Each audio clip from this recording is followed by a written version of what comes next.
Hello and welcome to Noshing with Nashies. We are launching into this spring with a lemon blueberry pound cake. This will make a perfect recipe if you're someone that celebrates Easter, maybe does an Easter lunch. This is a great dessert for that, and it's just fantastic for the shift in the seasons to the warmer weather. It's a very bright flavored pound cake. So for that, we will need some milk, some flour, some salt, some powdered sugar, some butter, some eggs, some lemons, some regular sugar, I swear it's behind the lemons there, some blueberries, and some baking soda. To start out, I'm going to take a half a cup of milk and mix in 1 tablespoon of grated lemon zest and 2 tablespoons of lemon juice that I squeeze fresh, and let that sit aside for 10 minutes so it can come together. The milk will curdle, and that's perfectly fine. It makes it into a buttermilk, which gives this lemon blueberry pound cake a beautiful tang. All right, so I'm going to get that set up, and I'll see you in just a bit. All right, here in this bowl I have my 2 cups of flour, a 1/4 teaspoon of baking soda, and a 1/4 teaspoon of salt. I just used a whisk to mix everything together.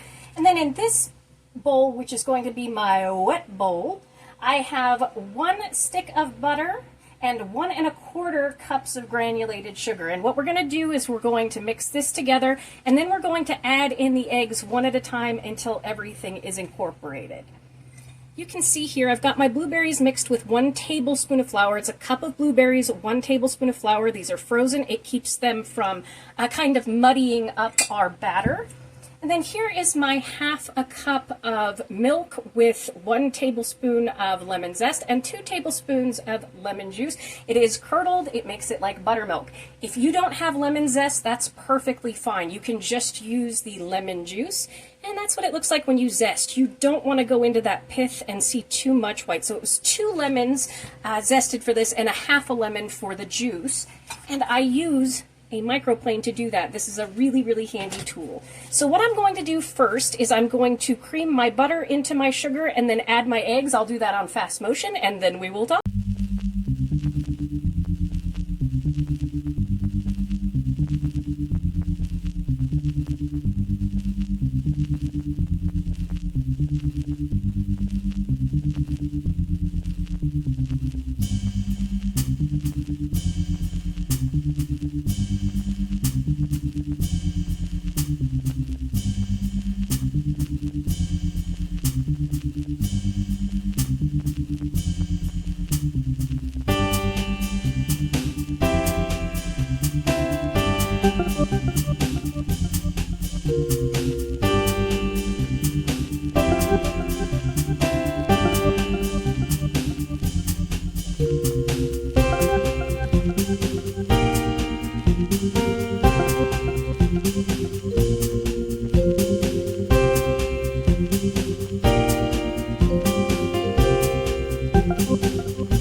Right, we've got our butter, our sugar, our eggs, nice and fluffy. You can use a hand mixer, works out fantastic. Do it for a couple of minutes. The recipe I am using will be in the description down there. I'm not making any modifications at all, so that'll be available for you. Now what we're going to do with our wet mixture here is we're going to mix in 1/3 of our flour mixture. And then we're going to incorporate that. And you want to make sure to scrape down your sides as you're going. Make sure all of our flour, but don't overwork it. You don't want it to be tough. Then we're going to come in with half of our milk mixture. It's chonky. So about a 1/4 cup.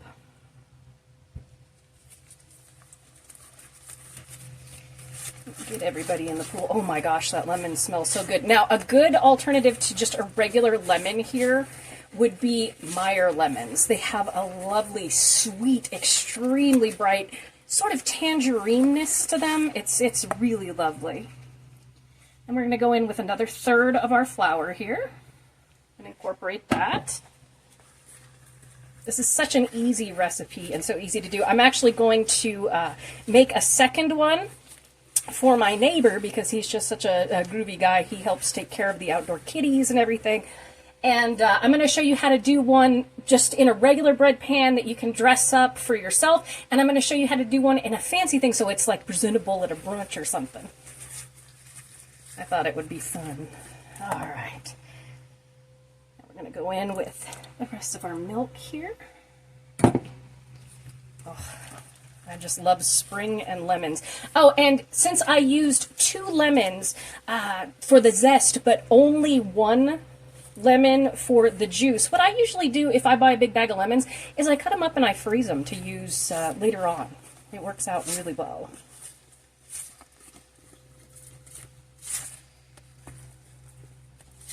All right, the last of our flour here.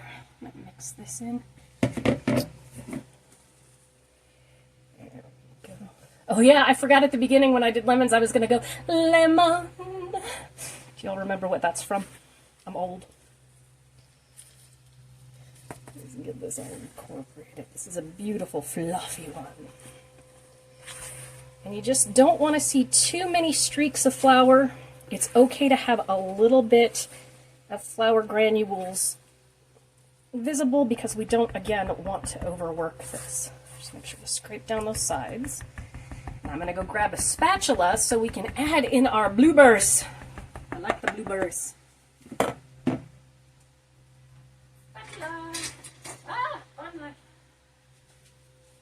Okay. Make sure that's good. Okay.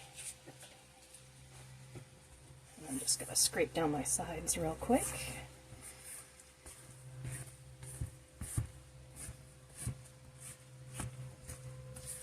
All right, there we go. And now we have, again, this is a cup of blueberries with 1 tablespoon of flour, just to make sure that they don't bleed into our cake too much. You can use fresh as well. We're just going to sort of fold.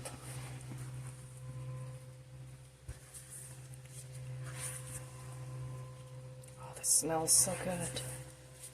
Like I said, perfect spring treat. Sit out on the patio with a cup of coffee and a nice slice of cake. And there is a topping coming up that I am going to include in this. All right.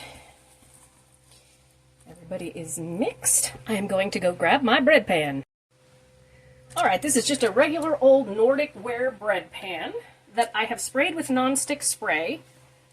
And I have cut and placed a piece of parchment in there to make it easier to pull out. You heard me, I said it. It's alright, make a joke. What's the weather like where y'all are? We have gone into full Las Vegas spring here. It is hot. It is going to cool down over the weekend and then it's going to get hot again.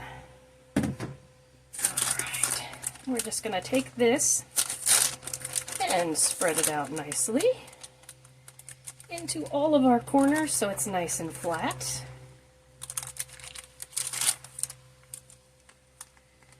And we are going to bake this in a preheated 350 degree oven for about 50 to 60 minutes until a toothpick in the center comes out nice and clean. There we go. We've got our bread loaf, so I've got my oven preheated to 350. I'm going to go stick this in for 50 minutes and we'll see what happens then. Same exact recipe here. I just used a fancier bread pan that can be used for serving. So as soon as the other one's done, I'm going to throw this one in. All right, my first loaf is out of the oven. Now, it did take about 10 minutes longer than the 60 minutes. So about an hour and 10 minutes, an hour and 15 minutes is what you're going to have on this. I checked my oven, the temperature's good. So, you know, this is just a big, thick pound cake. So make sure to monitor it. So I'm going to let this cool in the pan for 10 minutes, and then I'm going to flip it out onto a wire cooling rack. And in the meantime, I'm going to make my glaze. So y'all can watch me do that. I'm baking the other one in the background. See you then. All right, what I have here is 3/4 of a cup of confectioner's sugar, and then I have some lemon juice here. It says 2 tablespoons of lemon juice. We want a thick glaze for this bread. So I have my powdered sugar over to the side, and I squeezed a little bit more than 2 tablespoons just in case. You can also put 1 tablespoon of lemon zest in. That's half a tablespoon.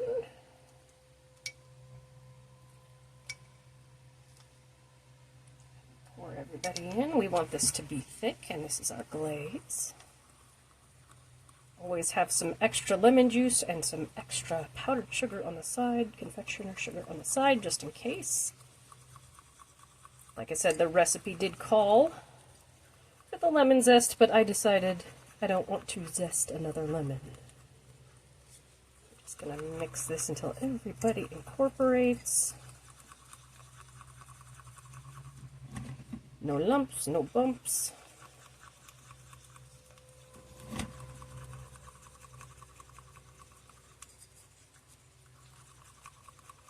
At least as best as we can do. And I have just placed underneath my cooling rack some butcher paper, which makes it really easy to clean up. I find it's a good thing to have around. Alright, that looks pretty smooth to me. I'm going to add just a little bit more. It said it should be thick like molasses, so.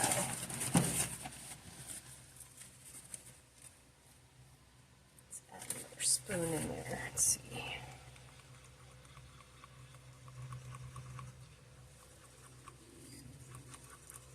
It's okay to play around with textures and consistencies.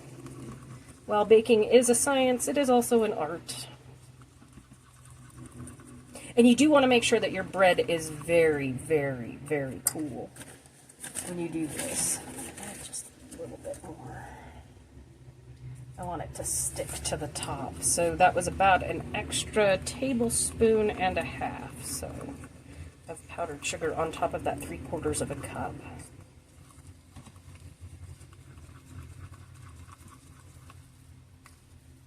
Yeah, that's the consistency I want.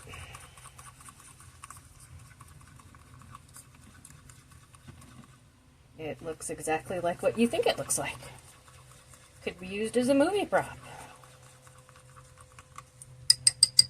Alright. Move our loaf of bread over. Look at this puppy. That is so pretty. Alright, we're just going to drizzle this right over the top.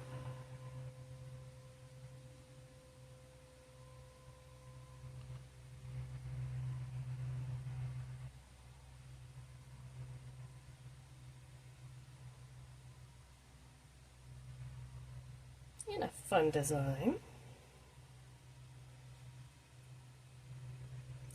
I'm going to let this sit for just a few minutes until it sets up, and then I'm going to show you the other loaf and how that presents. I'm going to cut into this one so we can see and give it a little taste test. I will see you in about 10 minutes. And here we have our beautiful blueberry lemon pound cake, and the crumb on this is lovely. That's how it ends up looking finished. Here we have our slice, and then here is the one that I made for my neighbor in this nice bread pan here. Now you can slice this and then put it back in the pan, and you have a perfect serving vessel for a lovely brunch with friends. So let's give this a taste, shall we, and see how it turned out. Ooh, see the crumb on that. It's just beautiful. All right. Oh, it's so lemony. Oh, it's so good. It's dense like a pound cake, but not too dense. It's got a little bit of fluffy in there. It's not too sweet, not too heavy. Gotta say, this would pair perfect with coffee, brunch, tea, an afternoon snack, breakfast. Have at it. Sorry about the chewing noises, but oh yes, that is crisp, it is clean, it is cool, it is yummy.